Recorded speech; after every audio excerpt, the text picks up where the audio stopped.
Olá, bem-vindos! Estamos chegando com o programa Entre Linhas aqui na TV Brasileira. Eu sou Eudes Figueiredo e por aqui estão as principais informações para você do nosso dia desta quinta-feira, dia 15 de julho de 2021.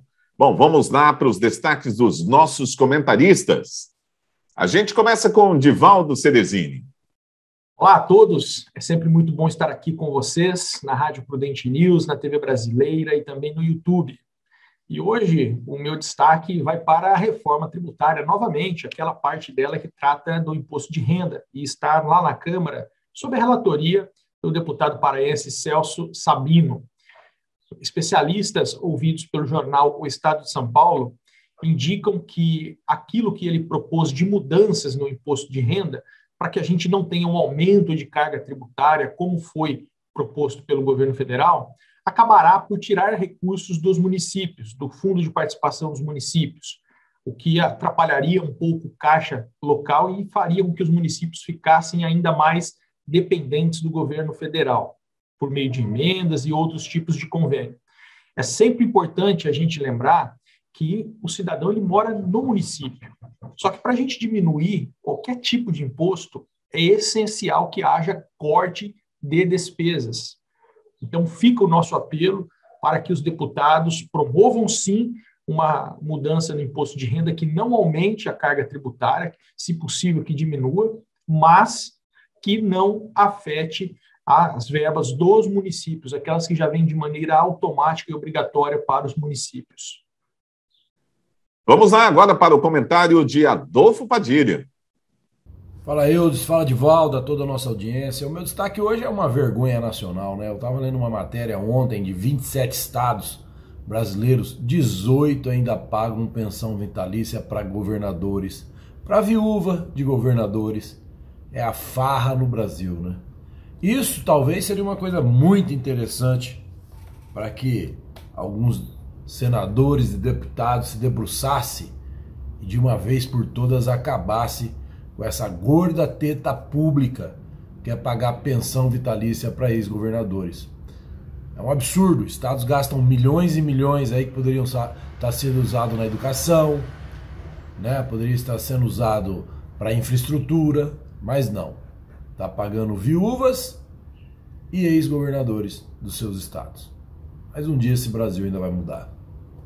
Em edição extra do Diário Oficial Eletrônico do município de Presidente Prudente, foi publicada na tarde de quarta-feira a exoneração da então secretária municipal de Educação de Presidente Prudente, Sonaira Fortunato, servidora efetiva. Ela está sendo investigada por suposta falsificação de diplomas e agora pode ter sua curta carreira como servidora encerrada. Atualmente, o Ministério Público Estadual acompanha o caso por meio de inquérito civil instaurado nesta semana. Sonaira também era alvo de processo administrativo aberto pela Prefeitura após o recebimento de denúncia. Vamos lá, comentando esse assunto, Divaldo Ceresini. Pois é, pessoal, é importante sempre a gente registrar essa situação da professora Sonaira. Ela saiu a pedido dela, não foi a pedido do prefeito, como sugere a publicação, né? Ela é acusada de ter utilizado de títulos falsos, né, de formações falsas para a progressão na carreira dela como servidora pública municipal da educação. É uma denúncia que não guarda relação direta com os requisitos necessários para o cargo. Porém, a gente sempre tem que também reconhecer que esse tipo de dúvida que paira a respeito da ética de algum agente público que está em situação de comando, ela afeta diretamente o desempenho dessa gestão. Então, no meu entendimento, fez bem a professora Sonaira em se afastar do cargo para que apresente os documentos, que faça sua defesa no processo administrativo que foi aberto pela prefeitura e depois disso, se for o caso, ela retorne. No meu entendimento, analisando a situação da educação de Presidente Prudente, eu percebo que ela teve um embate muito grande com pessoas que não querem o retorno das aulas presenciais para os nossos alunos da rede pública. E, como também a gente não pode deixar de lembrar, o motivo de existir a educação, de existirem os empregos da educação, é educar as nossas crianças. Então, o retorno das aulas presenciais, ele é mais do que urgente, o Brasil está muito para trás nisso daí, e segundo o governador João Dória, na rede estadual não passa de agosto, e aqui em Prudente também já havia esse indicativo de que de agosto não passa. Então, no meu entendimento, existe uma relação muito maior com essa questão do combate dela a favor do retorno das aulas presenciais do que necessariamente a eventual existência de uma irregularidade em seu currículo. Ok, comentando esse assunto, Adolfo Padilha. Adolfo, é com você. São 2 pontos de vista aí que eu levanto no caso da secretária Sonária Fortunato. Primeiro, uma pessoa que tive o prazer de conhecer de perto, uma pessoa muito comprometida com o que ela faz, teve uma postura digna, teve uma postura honesta de solicitar o seu afastamento até que ela possa provar que as acusações que fazem sobre ela não se sustentam. Eu acho que com isso ela demonstrou respeito com o governo, respeito com a população e, acima de tudo, respeito com a carreira dela, né? O outro ponto de vista é do ponto de vista do governo. Uma postura ética, como tem que ser, não é qualquer ventania que pode ser plantada por uma oposição oculta, que faz com que o prefeito se abale com a confiança que tem naqueles que escolheu para serem os seus homens e mulheres de frente. O prefeito manteve a postura de confiabilidade, manteve a postura de que tenha que se apurar antes de tomar uma iniciativa, e assim foi feito. E a gente agora torce muito e aguarda para que ela, no devido tempo, possa demonstrar o teu lado com clareza junto à justiça e assim retornar ao cargo a qual foi escolhida para exercer. O presidente do Senado, Rodrigo Pacheco, leu na quarta-feira no plenário um requerimento de prorrogação da Comissão Parlamentar de Inquérito, a CPI da Covid. Ela foi instalada no dia 27 de abril e o prazo final de funcionamento era 7 de agosto. Com a leitura do requerimento por Rodrigo Pacheco, os trabalhos da CPI, em qualquer uma das hipóteses, serão prorrogados por mais 90 dias. Vamos lá, comentando esse assunto, Adolfo Padilha. Olha, mais 90 dias do que é um circo. Essa CPI com mais 90 dias, são mais 90 dias de cair mais a máscara mesmo daquilo que acontece em Brasília. Quando você olha a CPI plantando narrativas e passa 1 ou 2 dias, essas narrativas são totalmente destruídas. Veja ontem o depoimento que nós vamos falar daqui a pouco da compra da vacina.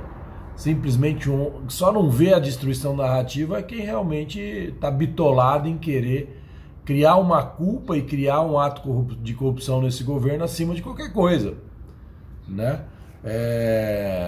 Nós vamos ter que aturar ela por mais 90 dias, nós vamos ter que aturar Renan Calheiros, o bandido mor do Senado, se fazendo de homem honesto e pregando a correção, Aziz, que já teve a esposa e a mulher presa e parentes lá sentado no trono, e a alegria do pula-pula do Rodolfo Rodrigues, querendo impor alguma coisa que, na verdade, só tem um objetivo político. Vamos aguentar aí 90 dias dessa novela, dessa patifaria, desse circo que é a CPI, que, no meu ponto de vista, está fortalecendo ainda mais a popularidade do governo Bolsonaro.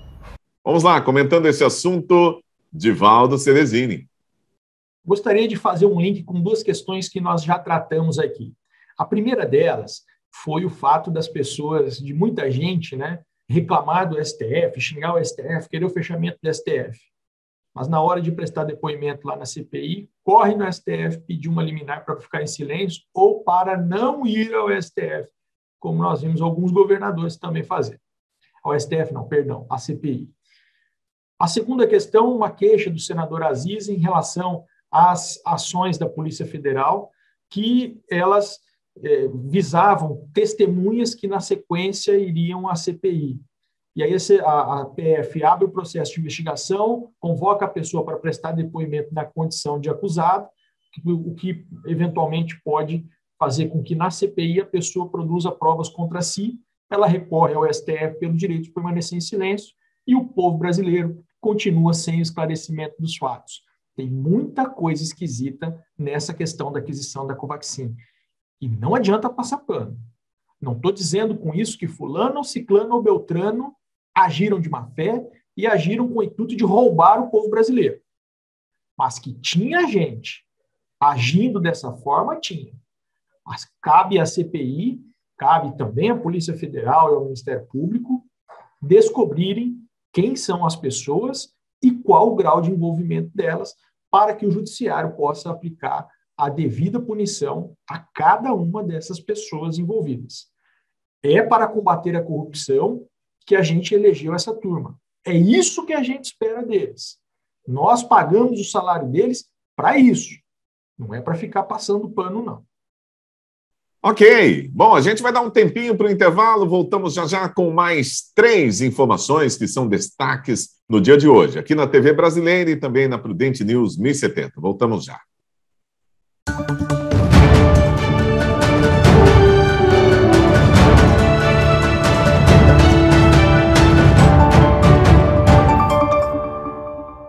Olá, já estamos de volta aqui com o programa Entre Linhas na TV Brasileira e também na Prudente News 1070. Olha, foi lançada ontem, quarta-feira, em Brasília, a Frente Parlamentar Mista em defesa da desoneração da folha de pagamento das empresas. O grupo é formado por 194 deputados e 6 senadores. A ideia é encontrar meios para a desoneração para que ela seja permanente e válida para todos os setores da economia. Vamos lá, comentando esse assunto, a gente vai com Divaldo Cerizini.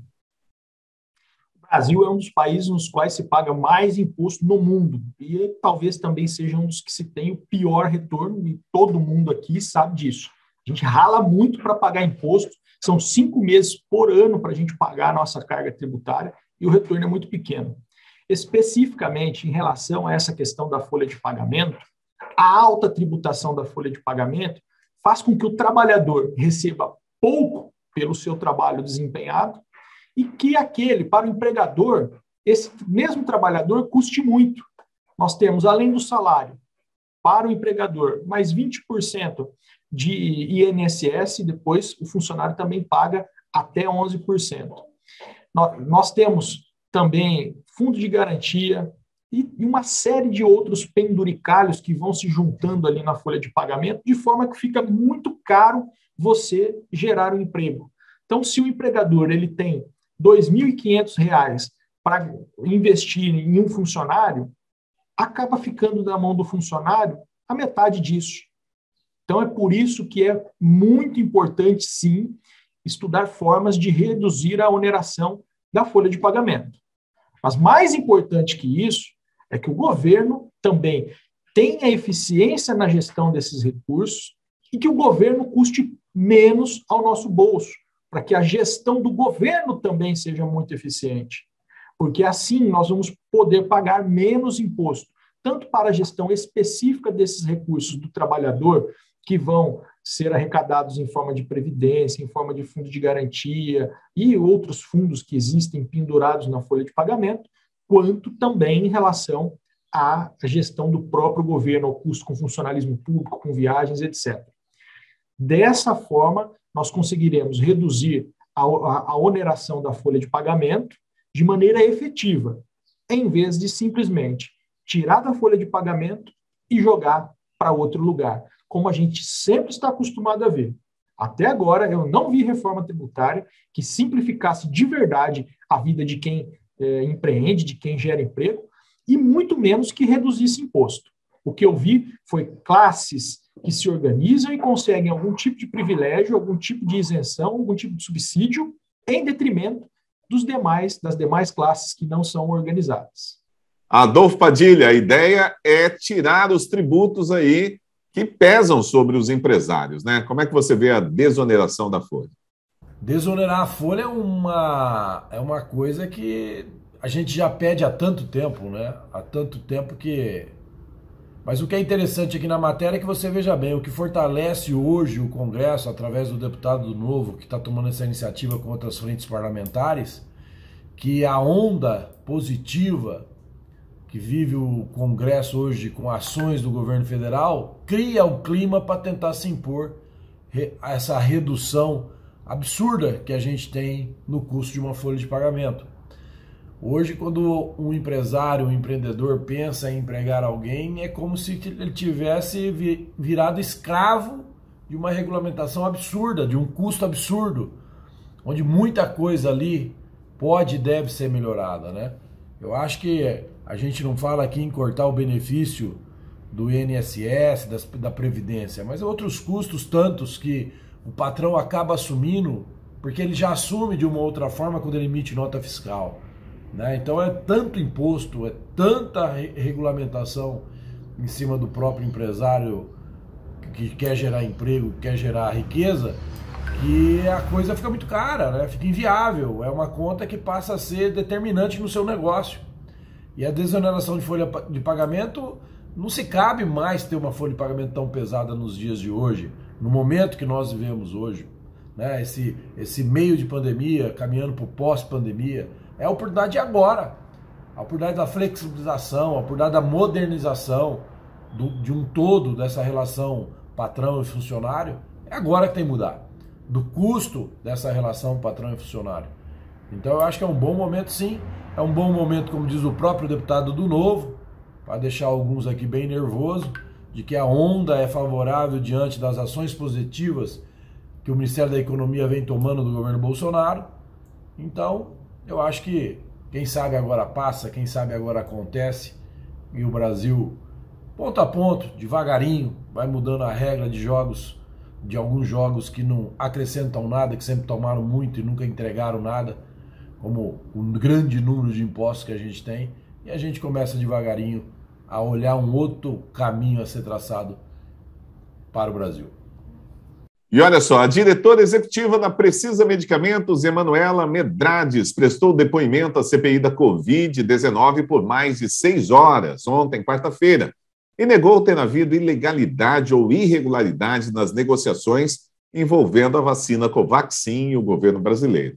Emanuela Medrades deveria ter sido ouvida na terça-feira, mas o depoimento foi remarcado porque ela decidiu ficar em silêncio. A aquisição da Covaxin, cujo contrato com o governo brasileiro foi firmado em 1,6 bilhão de reais para 20 milhões de doses, é alvo de investigações da Polícia Federal, do Tribunal de Contas da União e do Ministério Público. Comentando esse assunto, vamos lá, Adolfo Padilha. Eu acho que a gente fica falando sobre isso, sobre essa narrativa, eu já disse aqui uma vez, né? É pautado, a gente tem que falar.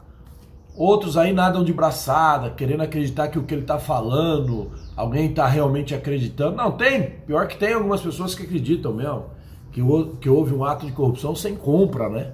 Que houve um ato de corrupção sem pagamento.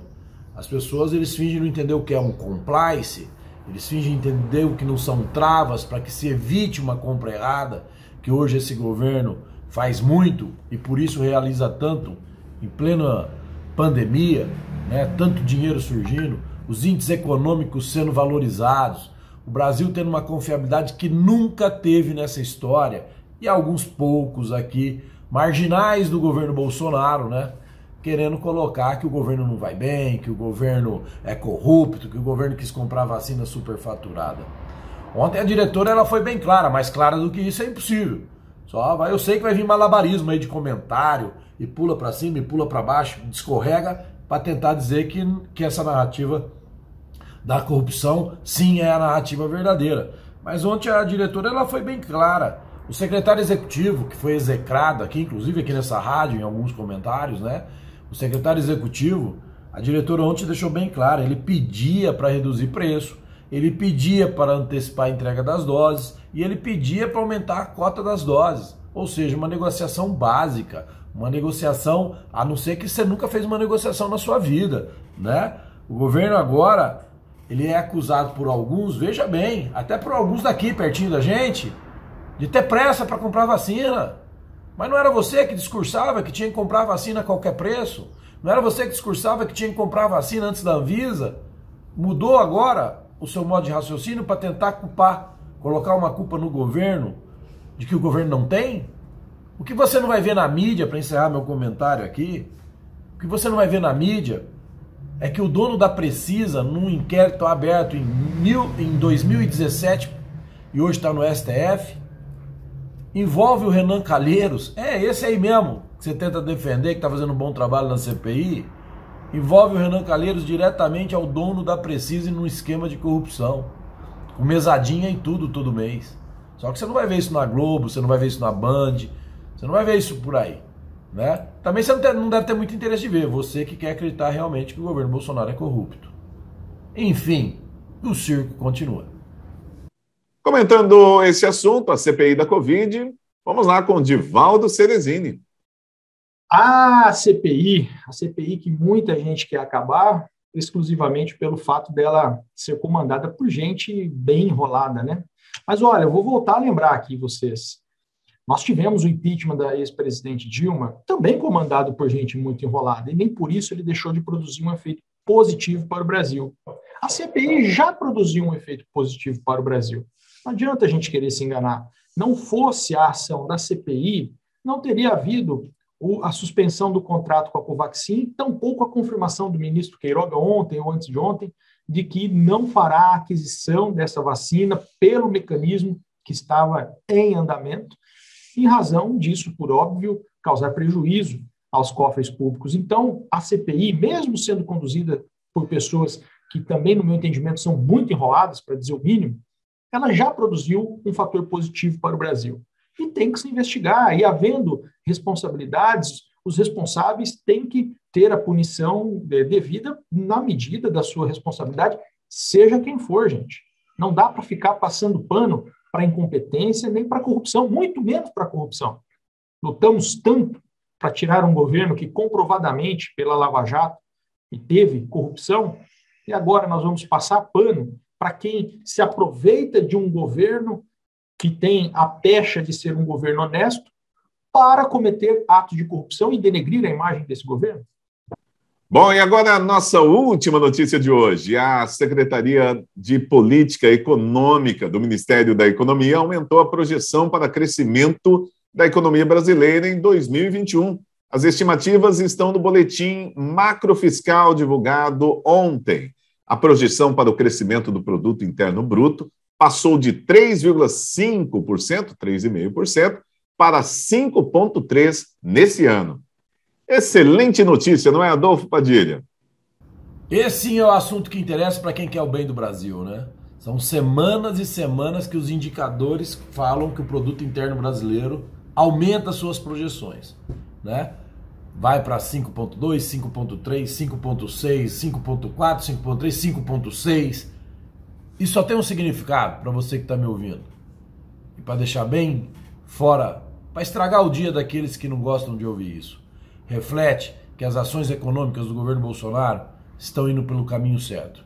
Em breve, e bem breve, no momento onde aqueles que só pensam em política se assustam, o custo de produtos básicos para a gasolina, o combustível, a cesta básica, logo estarão equacionados. Porque hoje ainda está caro. Hoje ainda a gente sente no bolso.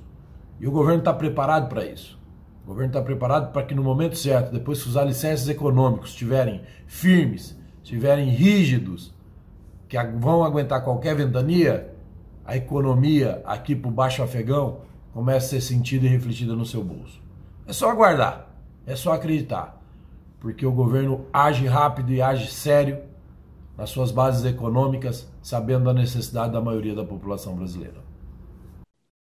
Ok, comentando agora os números da economia, esse acréscimo no Produto Interno Bruto, no PIB brasileiro, vamos lá com Divaldo Ceresini, aumentou para 5,3% esse ano a projeção do Produto Interno Bruto, né?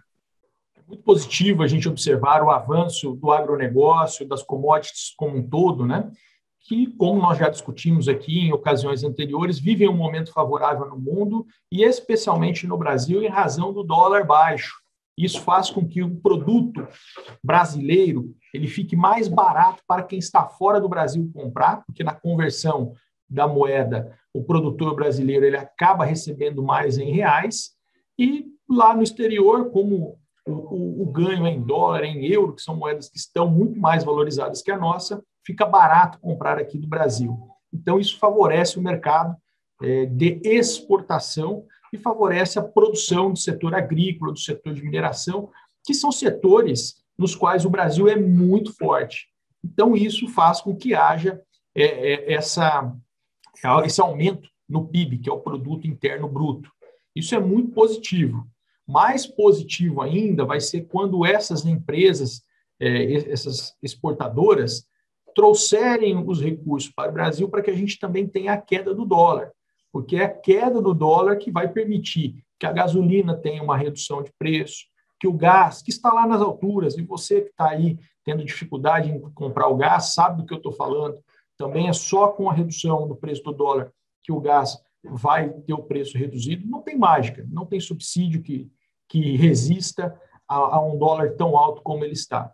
Então, é fundamental que a gente tenha, sim, essa atividade econômica de exportação, mas é muito importante também que a gente tenha mecanismos confiáveis de gestão para que esse dinheiro volte para o Brasil, retorne em forma de investimentos para o aumento de produção, aumento de capacidade produtiva e, principalmente, para que essa conversão do dinheiro recebido no exterior para reais ajude a diminuir o preço do dólar, para a carne ficar mais barata, para aquilo que a gente bota na mesa ficar mais barato, e também para o gás e para a gasolina, que estão lá nas alturas, terem seu preço reduzido. Ok, muito obrigado. Adolfo Padilha, Divaldo Ceresini. Vamos ficando por aqui com o Entre Linhas de hoje, desta quinta-feira, dia 15 de julho de 2021. Grande abraço para todo mundo. A gente se fala a qualquer momento aqui na programação, então continue ligado com a gente. Valeu!